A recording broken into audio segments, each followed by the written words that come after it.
Hi everyone, it's Good Friday and I'm going to share my sermon for the day.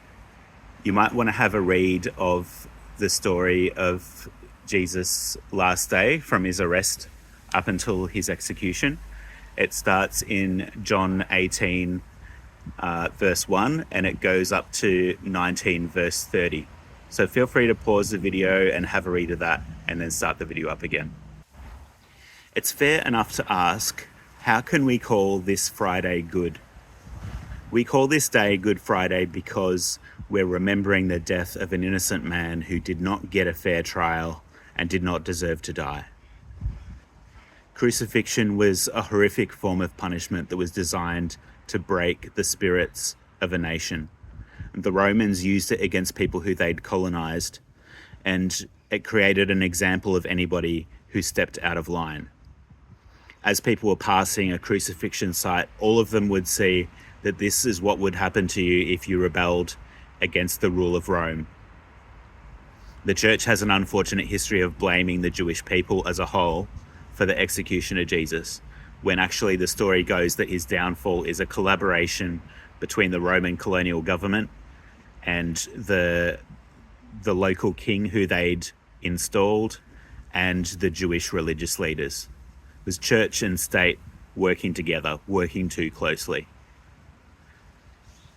The conviction of the church is that Jesus is God in human form. God has come to live among us. And we might wonder, if God came and lived among us, how would we human beings respond? And the answer today is that God has become a human being and human beings have killed him. Actually, that's not the whole of the story. That's not exactly how we've heard it read in John's Gospel. God has become human and some humans have conspired to kill him. God has become human and one human being has dobbed him into his enemies. They've ratted him out. God has become human and one human has taken up arms, tried to defend him from arrest. God has become human and one human being has denied ever knowing him. God became human and a few humans, most of them women, have stayed with him as he died to the very end, ensuring that even though he felt cut off from God, he didn't die alone. Through that experience with Jesus in his last moments, those human beings became family. They were the beginning of the church. The death of Jesus means that God really did enter into our human experience completely. It means God really did become an actual human being and experience what we experience, even facing death like we all do. This solidarity with us, initiated by God, means that the conflict between God and humanity can be reconciled. It means human beings can know God.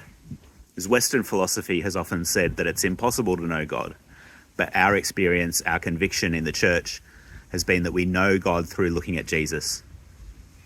And it means that God knows what it's like to be human, with all of the joys and griefs that come with being human.